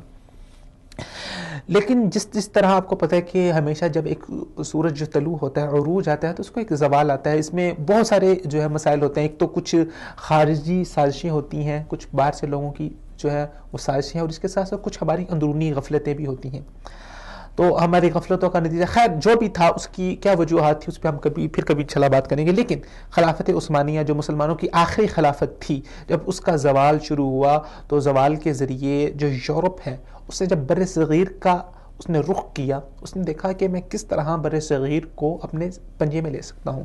بیسیکلی جو یورپ نے بر صغیر کا رخ کیا تھا اس کی ٹوٹل اگر ہم وجہ دیکھیں تو وہ مٹیریلزم تھا, مٹیریلسٹک تھا, کیونکہ اس کو پتا تھا کہ یہاں پہ بر صغیر کے اندر بہت سارے ذخائر موجود ہیں, میں ان کو پر قبضہ کر سکتا ہوں, اور وہاں یہاں سے وہ ذخائر نکال کے میں اپنی اکانومی کو بہتر کر سکتا ہوں. اور تاریخ گواہ ہے کہ اس نے کتنے معدنی ذخائر یہاں سے لوٹ کر اور یہاں کی قومی املاک کو لوٹ کر وہ اپنے ساتھ لے کے گیا ہے. اب جب وہ یہاں پر اپنے پنجے جمانا چاہتا تھا تو اس کے لیے سب سے اولین جو چیز ضروری تھی وہ یہ تھی کہ ترکی کے اندر جو اسلامی خلافت ہے، خلافت کے اندر اللہ تعالیٰ نے بہت برکت رکھی ہوئی ہے کیونکہ یہ ایک اسلامی نظام ہے. تو صرف وہ جانتا تھا کہ جب تک وہ خلافت ختم نہیں ہوگی میرے بر صغیر کے اندر پنجے مضبوط نہیں ہو سکتے. تو اس نے دو طرفہ گیم کھیلی. ایک تو یہ کہ بر صغیر کے اندر اس نے اپنے پنجے جمانا شروع کیے، اور سیکنڈ اس نے اس خلافت کو توڑنا شروع کیا. اس خلافت کو توڑنے کے لیے، اس خلافت کے زوال کے لیے اس نے جو ہے وہ بہت سے جو ہے نا وہ ہتھ کنڈے اس نے استعمال کیے. ان ہتھ کنڈوں میں ایک یہ بھی ہے کہ جو وہاں کے سب سے بڑے جو مفتی تھے، مفتی سلطان عبد المجید کے نام سے ایک فتویٰ شائع کیا گیا، یہ مغرب نماز جو حلقہ تھا اس کی جانب سے خلافت عثمانیہ کے آخری دنوں میں. اور اس میں یہ کہا گیا کہ جو مسلمان جو ان کی ایک اسلامی شعار، اسلامی ٹوپی تھی، ایک کیپ تھی، اس کو اتار کے جو فرنگی سٹائل کے اور جو انگلش سٹائل کے جو ہیٹ ہیں وہ پہننا شروع کر دیں.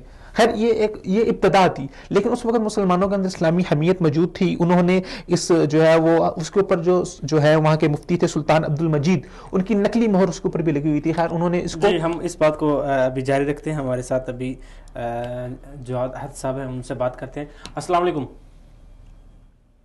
وعلیکم السلام ورحمۃ اللہ وبرکاتہ. جی جواد صاحب، ہم آپ کو اپنے پروگرام میں خوش آمدید کہتے ہیں. بہت شکریہ جی، بہت شکریہ. جی جواد صاحب، اگر ہم ابھی جو حالیہ صورتحال ہے اس کو دیکھیں تو ہماری جو نوجوان نسل ہے وہ ایک مشرقی جو ایک ثقافت تھی اس کو چھوڑ کر مغربی جو ثقافت ہے اس کی طرف راغب ہو رہی ہے. تو آپ کیا سمجھتے ہیں کہ ہماری نوجوان نسل کے اوپر اس کے کیا اثرات مرتب ہوں گے، اور ہمارا جو ایک معاشرے کا ایک خوبصورت نظام ہے اس میں کیا تبدیلی آ سکتی ہے، کیا نقصانات جو ہیں وہ ہمارے نوجوانوں کے اوپر آ سکتے ہیں؟ جی سب سے پہلے تو بہت شکریہ کہ آپ نے مجھے اپنے پروگرام میں کچھ گزارشات کرنے کا، کچھ کہنے کا موقع دیا ہے، اور ماشاءاللہ میں اپریشیٹ کرتا ہوں کہ آپ اس قسم کا پہلے تو شو کر رہے ہیں، اتنے امپورٹنٹ موضوع کے اوپر شو کر رہے ہیں جو نارملی ہمارے مسجدوں میں یا مدارس میں اس قسم کے ٹاپک کے اوپر زیادہ ڈسکشن نہیں کی جاتی ہے اتنے وسیع پیمانے کے اوپر ماشاءاللہ. تو پہلے تو میں اپریشیٹ کرتا ہوں اور اللہ سے دعا کرتا ہوں کہ اللہ تعالیٰ اس شو کے ذریعے سے نوجوانوں کو اپنی حقیقی اقدار کی طرف لے کے آئے. دوسری پہلے بات یہ میں کرنا چاہوں گا کہ اصل میں انگلش کا ایک محاورہ ہے، you become what you think. آپ وہی بنتے ہیں جو آپ سوچتے ہیں، اور اسی وجہ سے اسلام نے اپنی سب سے زیادہ جو انرجی، اپنا سب سے زیادہ جو دھیان دیا ہے وہ اپنے ماننے والے کی سوچ اور فکر پہ دیا ہے. رسول اللہ صلی اللہ علیہ وسلم نے 13 سال تک اگر کسی چیز پہ محنت کی ہے وہ ایک مسلمان کی سوچ اور فکر ہے، کیونکہ اسی بنیاد کے اوپر 2 قسم کے لوگ جنم لیتے ہیں. ایک وہ جن کی فوکس، جن کی ساری زندگی کا رجحان دنیا ہے، ایک وہ جو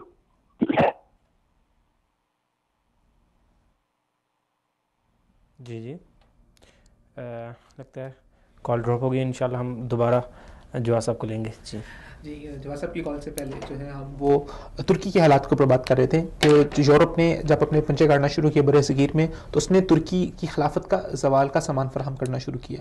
تو اس طرح جو ہے وہ میں نے جیسا ذکر کیا کہ سلطان عبد المجید جو وہاں کے مفتی تھے ان کے حوالے سے ایک فتویٰ صادر کیا گیا، لیکن اس وقت مسلمانوں میں ایک اسلامی حمیت موجود تھی تو انہوں نے اس فتوے کو رد کر دیا.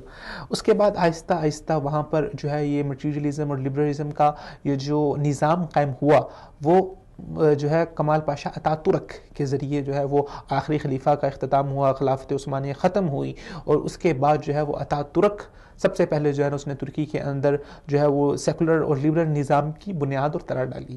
اور پھر اس نظام کے بعد وہ مغرب نواز تھا، مغرب کی طرف سے اس کو جو ہے پوری ایک گیم تھی، ایک پوری اسٹریٹجی تھی، ایک پورا خطہ تھا اس کے بعد جس کے تحت کام کر رہا تھا. تو آہستہ آہستہ جو ہے یہ ترکوں سے وہاں سے اس کی ابتدا ہوئی، اور جو اسلامی معاشرہ ہے اس کے اندر مغربی فیشن، مغربی کلچر جو ہے وہ عام ہونا شروع ہو گیا. تو جیسے کہ محمد علی بھائی نے بہت ہی جو ہے نا بہت اہم بات کی کہ مغربی کلچر جو بیس کرتا ہے وہ مٹیریلزم کے اوپر کرتا ہے.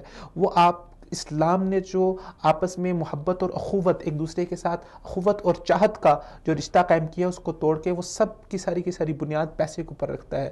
تو انہوں نے اپنے اس مٹیریلزم کو، اس کلچر کو فروغ دینے کے لیے انہوں نے طرح طرح کی چیزیں جو ہیں وہ مسلمانوں کے اندر انہوں نے انٹروڈیوس کروائی. ان میں بیسیکلی یہ فیشن اور فیشن کا کلچر اور پھر فیشن انڈسٹری اور پھر برانڈ کلچر، یہ سارا جو ہے مٹیریلزم کے اوپر بیس کرتا ہے.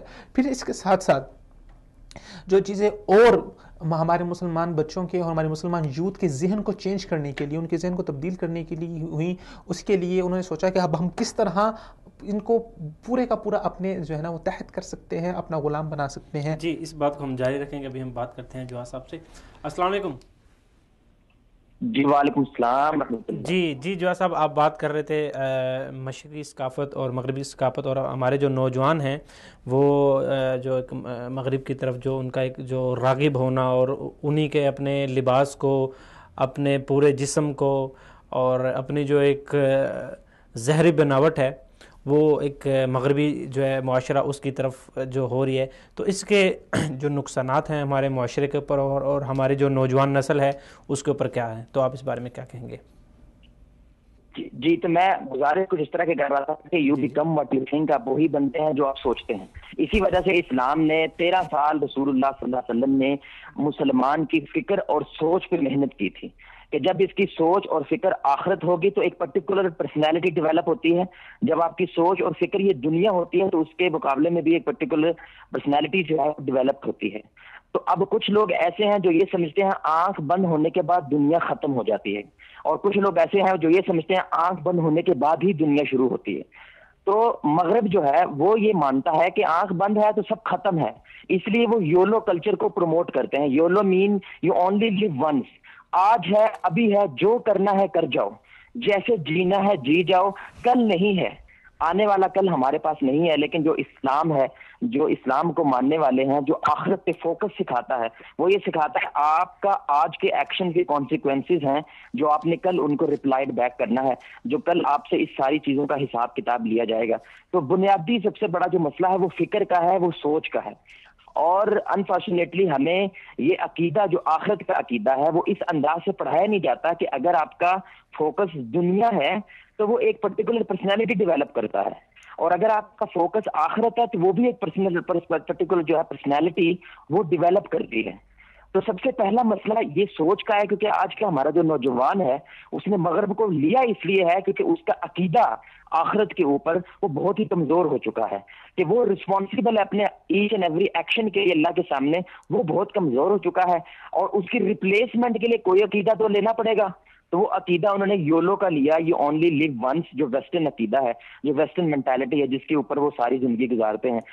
اور دوسری بات میں یہ کہتا ہوں کہ ہسٹری کے اندر، پوری تاریخ کے اندر اتنی بڑی غلامی نہیں ہوئی جو غلامی اس وقت آج ہمارے نوجوانوں میں ہے، یہ آج کے لوگوں کے اندر موجود ہے.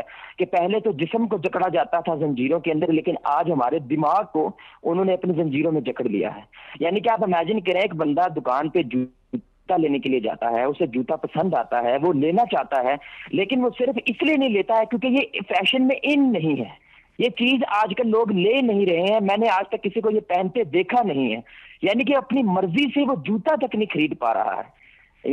دکان پہ جاتا ہے ڈریس لینے کے لیے، شرٹ لینے کے لیے، لیکن اسے شرٹ پسند بھی آتی ہے، وہ پہننا بھی چاہتا ہے، لیکن صرف اس لیے نہیں لیتا ہے کیونکہ یہ ان نہیں ہے، اس کا ٹرینڈ نہیں چل رہا ہے، اور وہ اس چیز کو لیتا نہیں ہے، اس چیز کو لے پا نہیں پاتا ہے. بال ویسے نہیں کٹوا پاتا ہے جیسے وہ کٹوانا چاہتا ہے، اور آج کا نوجوان یہ سمجھتا ہے کہ میں آزاد ہوں. لیکن حقیقت میں جتنی گندی قسم کی غلامی میں آج کا نوجوان یا آج قسم کے لوگ ہیں، آج سے پہلے شاید کبھی بھی تاریخ میں اتنی بڑی غلامی نہیں تھی کہ آپ ذہنی طور پہ ہی غلام بن جائیں.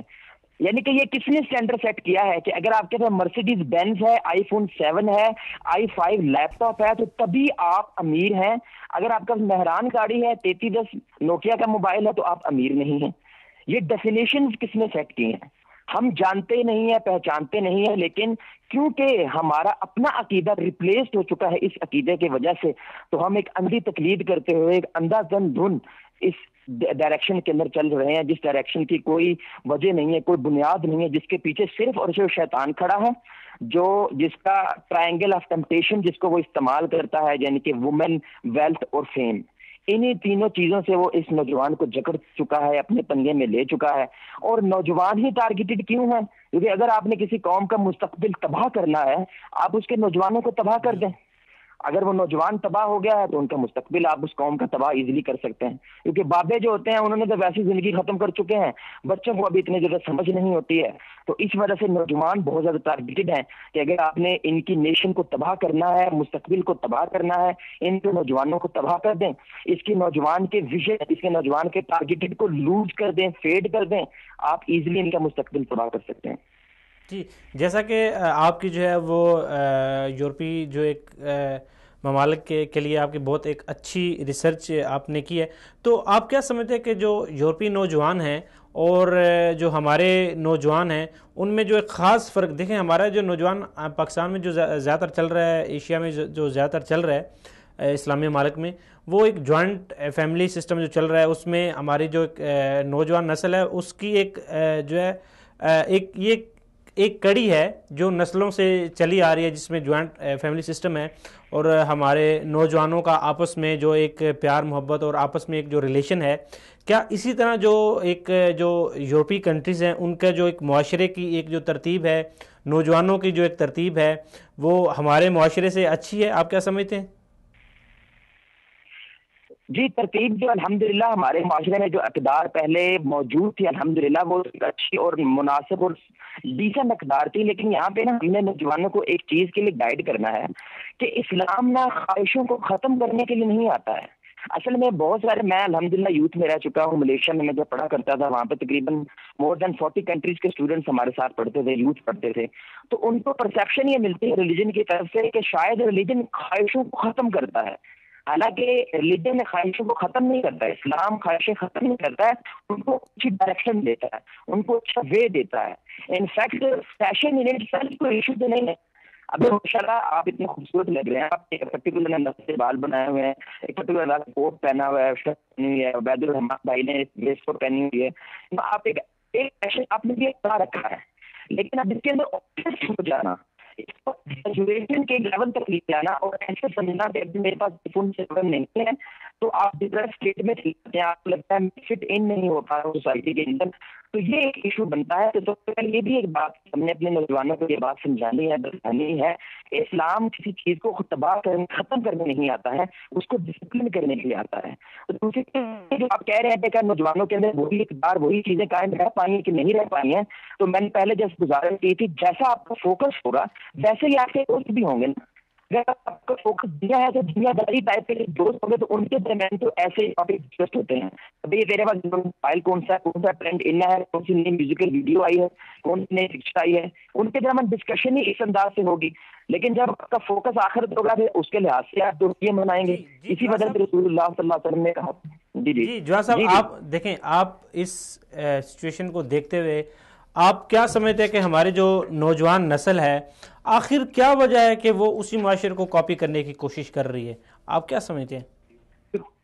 کیونکہ سر ہم نا جب اسلام انداز سے ان کے سامنے پیش کر رہے ہیں جی جیسا کہ آپ نے ابھی فرمایا کہ ہمارا معاشرہ جو ہے وہ الحمدللہ سب سے اچھا معاشرہ ہے، ہمارے معاشرے میں منظم ہے، بھائی چارہ ہے، لیکن ساری چیزیں ہمارے پاس موجود ہیں اور رسول اللہ علیہ وسلم نے ہمیں ایک مکمل ضابطہ حیات دیا ہوا ہے، لیکن اس کے باوجود بھی ہم اپنے معاشرے کو، اپنی ثقافت کو چھوڑ کر دوسروں کی ثقافت اور دوسرے کے جو معاشرہ ہے اس کو اپنانے کی کوشش کر رہے ہیں. اس میں صرف گزارش اتنی ہے کہ ہماری اپروچ، ہم نوجوان کو ریلیجن کے لیے اپنی روایات کو اپنانے کے لیے اپروچ کرتے ہیں وہ بہت غلط ہے. مطلب امیڈیٹ ان کو لگ جاتے ہیں، ان کو ڈانٹ لگ جاتے ہیں، ان کو واضح کرنے لگ جاتے ہیں. انسٹیڈ آف دیٹ آپ اسلام کو اگر ان کے سامنے اس انداز سے پیش کریں کہ جیسے اسلام آج سے 1400 سال پہلے اپلیکیبل تھا، پریکٹیکل ریلیجن تھا، آج ہو بہو ویسے ہی پریکٹیکل اور آج اپلیکیبل ریلیجن، یہ ہم نے بتایا ان کو نہیں پتا ہے. وہ علم والے میں ایک چھوٹی مثال دیتا ہوں. ابھی تھوڑے دن پہلے ڈیفینس کی اگر کوئی لڑکی ہو، ہمارے آپ کو جانتے ہیں ڈیفینس میں ماشاء اللہ ایلیٹ کلاس بچتی ہے، سمجھا جاتا ہے وہ اسلام سے دور ہے. اب اس لڑکی کی بات اگر میں پردے کے اوپر گفتگو کروں گا کیونکہ وہ لگتا ہے وہ پردہ نہیں کرتے، تو صرف یہی ٹاپک اس کے ساتھ گفتگو کرنے کے لیے آئی تھنک وہ ایسی بات نہیں ہے. سب سے پہلے آپ ان کو اسلام کا ایک سافٹ امیج دکھائیں اور ان کو اس بات پوچھ کریں، وہ خود یہ چاہیں کہ ہمیں اور جاننا ہے اسلام کے بارے میں، وہ آپ کی ڈیفینیشنز کی بیس پہ جاننے کی کوشش فیل کرے گی. مثال کے طور پر میں اس لڑکی کے ساتھ بیٹھا, میں نے اس کو صرف یہ بات بتلائی, کیا آپ جانتے ہیں کہ رسول اللہ صلی اللہ علیہ وسلم کس حد تک رومانٹک تھے, کس حد تک وہ اپنی بیوی سے محبت کرتے تھے؟ وہ نے کہا بتائیے ضرور. میں نے ان کو کہا رسول اللہ صلی اللہ علیہ وسلم پانی وہاں سے پیتے تھے جہاں سے عائشہ کے ہونٹ چھوٹتے تھے, جہاں عائشہ پانی چھوڑتی تھی وہاں سے رسول اللہ صلی اللہ علیہ وسلم پانی پیتے تھے. آپ یہ کہیں وہ لڑکی ایموشنل ہو گئی, ہو گئی کہ یہ اسلام ہے کیا؟ محمد صلی اللہ علیہ وسلم ایسے تھے؟ میں نے کہا واللہ ایسے. اس نے مجھے زندگی میں پہلی بار کسی نے رسول اللہ کو اس انداز سے میرے سامنے پیش کیا ہے. اصل میں ہماری اپروچ بہت معنی رکھتی ہے کہ ہم کس انداز سے ان کو اسلام کے لیے اپروچ کرتے ہیں. جواد بھائی ذرا تھوڑی سی قطع کلامی معاف, میں ذرا آپ کے ساتھ تھوڑا یہاں پہ شریک ہونا چاہوں گا کہ جیسا آپ نے کہا ہے کہ ہمارے جو آج کل نوجوان ہیں وہ کیوں زیادہ سے زیادہ جو ہے وہ مغربی اقدار کو, مغربی کلچر کو فروغ کر رہا ہے. تو اس میں سب سے جو بنیادی چیز وہ یہ ہے کہ ایول کو, وہاں کی چیزوں کو بہت گلیمر کر کے پیش کیا جا رہا ہے. انسان کی ایک فطری طبیعت یہ ہے کہ انسان اس چیز کو بہت جلدی قبول کرتا ہے جو اس کے سامنے بہت زیادہ پالش کر کے اس کے سامنے جو ہے اس کو بہت اچھے انداز سے پیش کی جاتی ہے. تو انسان کی طبیعت اس کی طرف زیادہ راغب ہوتا ہے. تو مغرب اور ویسٹ اپنے کلچر کو, چاہے وہ بیڈ کلچر ہے چاہے وہ شیطانی کلچر ہے, اس کو اس طرح گلیمر کر کے, اتنا خوبصورت کر کے ہمارے سامنے پیش کر رہا ہے, اور ہمیں پتہ بھی نہیں ہے انہ یراکم هو وقبیلہ من حیث لا ترونہم. اللہ تعالیٰ فرماتے ہیں کہ وہ وہاں سے آپ کو ہٹ کر رہے ہیں, وہ وہاں سے بیٹھ کے پلاننگ کر رہے ہیں اور آپ کے ذہن سے اس قدر کھیل رہے ہیں جہاں سے آپ سوچ بھی نہیں سکتے. تو وہ اتنے اس چیزوں کو بہت خوبصورت انداز میں, جو آپ سمجھ لیں کہ ایک بہت ہی گندی چیز کو ایک بہت ہی اچھی جو ہے وہ کوٹنگ کر کے, شوگر کوٹنگ کر کے اس کو ہمارے معاشرے کے سامنے پیش کیا جا رہا ہے. اور ہمارا نوجوان جو ہے وہ بغیر سوچے سمجھے, اس میں نوجوان کا بھی سب سے بڑا جو اس کا حق تھا کہ وہ قرآن کو پڑھتا, اسلامی تعلیمات کو سمجھتا, اس نے بھی اپنا وہ حق ادا نہیں کیا. تو اس کے پاس علم نہیں ہے, تو علم نہ ہونے کی وجہ سے وہ اندھی تقلید کے اندر آنکھیں بند کر کے, بس ہمارے ہاں آج کا معیار یہ ہے کہ جو چیز ویسٹ سے آ رہی ہے, جو کلچر ویسٹ سے آ رہا ہے, جو بات ویسٹ سے آ رہی ہے, چاہے وہ یہاں سے ہی کیوں نہ گئی ہو, وہ نظریہ وہ چیز یہاں سے پاکستان سے یا ایشیا سے کیوں نہ ویسٹ میں گئی ہو, لیکن جب ویسٹ سے ہو کے واپس آ رہی ہے تو بس یہی ٹھیک ہے, یہی درست ہے, اور اندھی تقلید آنکھیں بند کر کے اس کے پیچھے چل پڑو. جی جیسے کہ بھی ہمارے پروگرام کا جو وقت ہے وہ بالکل ختم ہونے کے قریب ہے, تو آپ کیا سمجھتے ہیں کہ ہمارا جو نوجوان ہے اس کو کس قسم کا فیشن اختیار کرنا چاہیے؟ دیکھیے اگر ہم فیشن کے اوپر بات کریں تو جیسے جواد بھائی نے بہت خوبصورت بات کی ہے کہ اسلام آپ کی خواہشات کو ختم نہیں کرتا, اسلام آپ کی خواہشات کو صحیح ڈائریکشن دیتا ہے. اور جیسے میں نے پروگرام کے شروع میں بات کی تھی کہ فیشن بذات خود کوئی غلط چیز نہیں ہے, فیشن آپ کا لیونگ سٹائل ہے, آپ کا رہن سہن کا انداز ہے, آپ کے کپڑے پہننے کا انداز ہے, آپ کے بالوں کا ایوری تھنگ جو انداز ہے. تو اسلام نے اپنا ایک فیشن دیا ہے, اپنا ایک ٹرینڈ دیا ہے. اسلام نے کچھ ہمیں اصول و ضوابط دیے ہیں کہ یہ اصول و ضوابط ہیں, آپ دیکھ لو اگر آپ کا معاشرہ کا جو روایتی فیشن ہے, جو رواج ہے, اگر وہ ان اصولوں کے مطابق ہے تو ٹھیک ہے, آپ اس کو اپنائیں. اگر آپ کا فیشن ان اصولوں سے ہٹ رہا ہے, ان اصولوں کے مطابق نہیں ہے, تو آپ اس فیشن کو چھوڑ دیں. تو میں مختصر وقت کے اندر جو ہے وہ جلد سے کوشش کرتا ہوں کہ اس بات کو, اپنی بات کو سمیٹوں. سب سے پہلا جو اسلام نے, اگر ہم دیکھیں قرآن مجید کے اندر اللہ تعالیٰ نے جہاں پر لباس کا تذکرہ کیا تو اللہ تعالیٰ فرماتے ہیں یا بنی آدم قد انزلنا علیکم لباسا یواری سواتکم وریشا ولباس التقوی ذلک خیر. اللہ تعالیٰ فرماتے ہیں کہ ہم نے قد انزلنا علیکم لباسا یواری سواتکم, ہم نے لباس کو اس لیے اتارا تاکہ وہ تمہارے لیے ساتر ہو, تمہارے ستر کو ڈھانپے. مرد کا جو ستر ہے جو قرآن و حدیث میں پتہ چلتا ہے وہ ناف سے لے کے رکبتین تک ہے, ناف سے لے کے گھٹنوں تک جو ہے مرد کا ستر ہے وہ اس کو چھپانا ہے. اور عورت پوری کی پوری جو ہے وہ پردہ ہے, اس کو اللہ تعالیٰ نے پردے میں رکھا ہے. ہاں اس کے جو ہاتھ ہیں اور چہرہ صرف نماز کے اندر وہ اس کو کھول سکتی ہے, بصورت دیگر وہ اس کو بھی چھپائے گی. تو قد انزلنا علیکم لباسا یواری سواتکم وریشا, اور اس آیت کے اندر جو ریش کا لفظ استعمال ہوا ہے اس سے مراد وہ لباس ہے جو انسان زیب و زینت کے لیے اختیار کرتا ہے. تو پتہ کیا چلا کہ انسان اچھے سے اچھا لباس پہن سکتا ہے, خوبصورت سے خوبصورت لباس پہن سکتا ہے, لیکن وہ لباس اس کے اندر جو ہے وہ انسان کے اندر, اس کے اندر فضول خرچی نہ ہو. ایسا اتنا زیادہ وہ اس کے اوپر فوکس نہ کرے کہ ہزاروں لاکھوں روپے لگا دے, اچھا لباس ہو. رسول اللہ صلی اللہ علیہ وسلم نے بھی, آپ بھی اس بات کا اہتمام کرتے تھے کہ اچھا اور صاف اور نظیف لباس پہنا جائے. آپ صلی اللہ علیہ وسلم اچھی خوشبو کا استعمال کیا کرتے تھے. ایک دفعہ رسول اللہ صلی اللہ علیہ وسلم تکبر کے بارے میں فرما رہے تھے کہ فرمانا کہ تکبر جو اللہ تعالیٰ نے سے منع کیا ہے, جو انسان تکبر کرتا ہے وہ گویا اللہ تعالیٰ کی جو تکبر اللہ تعالیٰ کی غیرت ہے اس کو پر ڈاکہ زنی کرنے کی کوشش کرتا ہے.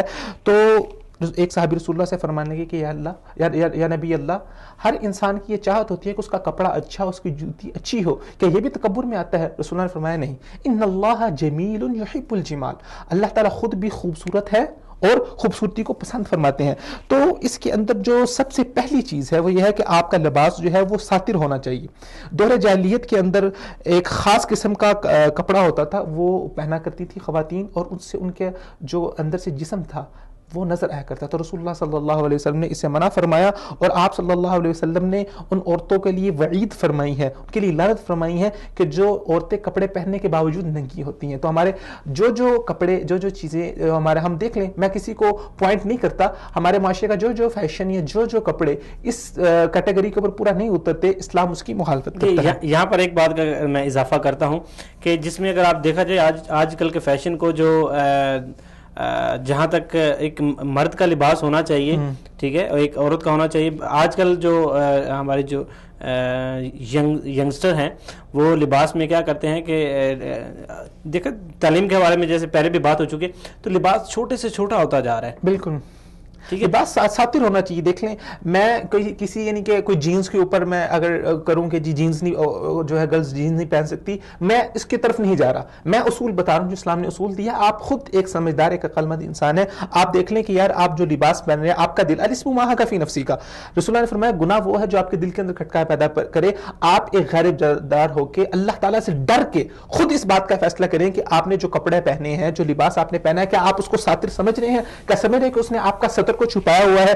دین دوسری طرف آتا ہوں کہ دوسری جو چیز ہے، رسول اللہ نے فرمایا کہ لباس تنگ نہیں ہونا چاہیے، ٹھیک ہے۔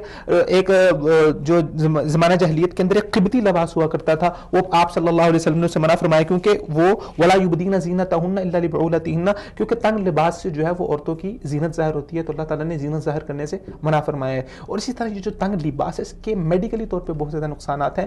ایک پاکستان کی ڈاکٹر ہیں، ڈاکٹر خالدہ عظمی، وہ کینسر کی اسپیشلسٹ ہیں، تو انہوں نے جو خواتین کے حوالے سے جو وہ انڈر گارمنٹس یوز کرتی ہیں، اس کے حوالے سے انہوں نے ذکر کیا کہ میرے پاس جو ہے پچھلے 2 سے 3 سالوں میں 95% جو کینسر کے کیس آئے ہیں وہ بریسٹ کینسر کے کیس آئے ہیں، اور ان میں جو سب سے بنیادی وجہ ہے وہ جو جن برانڈز کے وہ انڈر گارمنٹس یوز کرتی ہیں وہ اتنے ٹائٹ ہوتے ہیں، اس کی وجہ سے جو ہے وہ اتنی کمپلیکیشنز بڑھنا شروع ہو رہی ہیں۔ تو یہ ایک میڈیکلی طور پہ، فطری طور پہ بھی انسان کے لیے ٹھیک نہیں ہے۔ اللہ تعالیٰ نے جو ہے وہ ایک دین اسلام کو ایک دین فطرت بنایا ہے۔ اس کے ساتھ ساتھ ایک ہے کہ لباس جو ہے وہ کفار و مشرکین یا غیر مسلم جو قومیں ہیں ان کا کوئی اسلامی، ان کا کوئی شعار نہ ہو۔ فار ایگزامپل ایسا لباس یا ایسی چیز جو غیر مسلم کا شعار بن چکا ہے، فار ایگزامپل اگر ہم دیکھتے ہیں، ابھی موجودہ دور میں دیکھتے ہیں، تو جیسے میں نے پہلے کیا تھا کہ نوز پن پہننا یا کان کے اندر بالی پہننا، ٹھیک ہے، یا اس طرح کا ہپ ہاپ کا جو ہے وہ ان کا خاص ایک انداز سے وہ کپڑے پہنتے ہیں، تو وہ ان کا ایک شعار بن چکا ہے کہ جو بندہ اس طرح کے کپڑے پہنتا ہے اور ڈھیلے ڈالے سے کھلے گالے سے کپڑے ہوتے ہیں وہ پہنتا ہے، تو وہ ان کا حصہ ہے۔ تو وہ جو ان کا خاص ایک شعار ہے، جو ان کا مذہبی شعار ہے، وہ کپڑے، میں عام کپڑوں کی بات نہیں کر رہا، عام ویسٹ کے اندر جو کپڑے لوگ پہنتے ہیں وہ ایک علیحدہ بات ہے، لیکن وہ کپڑے جو ان کا ایک مذہبی شعار ہے، لائک جیوز جو ہیں، ہندو ہیں، جیوز جو یہودی ہیں، ان کی خاص ٹوپی ہوتی ہے جو سر پہ پہنتے ہیں، اور وہ ان کا ایک مذہبی شعار ہے، تو وہ ٹوپی نہیں پہن سکتے۔ تو جو کپڑا کسی بھی قوم کا مذہبی شعار ہوگا ہم اس کو اختیار نہیں کر سکتے۔ اس کے بعد جو اگلا اصول اسلام نے دیا وہ ہے کہ اس کے اندر مردوں کے کپڑوں میں عورتوں سے مشابہت نہ ہو، عورتوں کے کپڑوں میں مردوں سے مشابہت نہ ہو۔ کوئی رسول اللہ صلی اللہ علیہ وسلم نے ان مردوں پہ بھی لعنت کی ہے جو عورتوں کی طرح کے کپڑے پہنتے ہیں، اور ان عورتوں پہ بھی لعنت کی ہے جو مردوں کی طرح کپڑے اختیار کرنے کی کوشش کرتی ہیں۔ اس کے ساتھ ساتھ آپ کے لباس کے اندر ایسا لباس نہ پہنے کہ جس کے ذریعے آپ اپنے تکبر کو ظاہر کریں، آپ اپنے غرور کو ظاہر کریں۔ ایک حدیث میں رسول اللہ نے فرمایا کہ اس انسان کے بارے میں بہت سخت وعید فرمائی کہ جو من جر ثوبہ خیلا، جو اپنے کپڑے کو اس لیے لمبا کپڑا پہنتا ہے اور اس کو زمین کے اندر لٹکاتا ہوا چلتا ہے کہ لوگ اس کو دیکھیں کہ یار یہ بہت متکبر انسان ہے۔ زمانہ جاہلیت کے اندر اس کو جو ہے نا وہ تکبر کی علامت سمجھا جاتا تھا کہ جو انسان اتنا لمبا کپڑا پہنے کہ اس کو گھسیٹتا ہوا جو ہے نا وہ زمین پہ، ہمارے آج کی یوز نوجوان کچھ پینٹس اس طرح کی پہنتے ہیں کہ وہ نیچے جو ہے زمین پہ گھس رہی ہوتی ہیں، تو ان کو اس حوالے سے کچھ خیال کرنا چاہیے۔ آخری بات جو ہے وہ میں کر کے اپنی بات کو ختم کرتا ہوں، مجھے اندازہ ہے کہ وقت بڑھتا جا رہا ہے۔ خاص بنیادی چیز جو ہے وہ بتانا بہت ضروری ہے کہ اس فیشن پرستی کے نقصانات ہمارے معاشرے میں کیا ہو رہے ہیں۔ سائیکالوجیکل طور پہ دیکھیں تو اس کے بہت زیادہ نقصانات ہیں۔ سب سے پہلے چیز یہ ہے کہ ہماری جو انسان فیشن کو اختیار کرتا ہے، برانڈس کو، بڑے بڑے برانڈس پہنتا ہے، تو اس کے اندر خود پسندی آ جاتی ہے۔ اسلام نے خود پسندی کو پسند نہیں فرمایا۔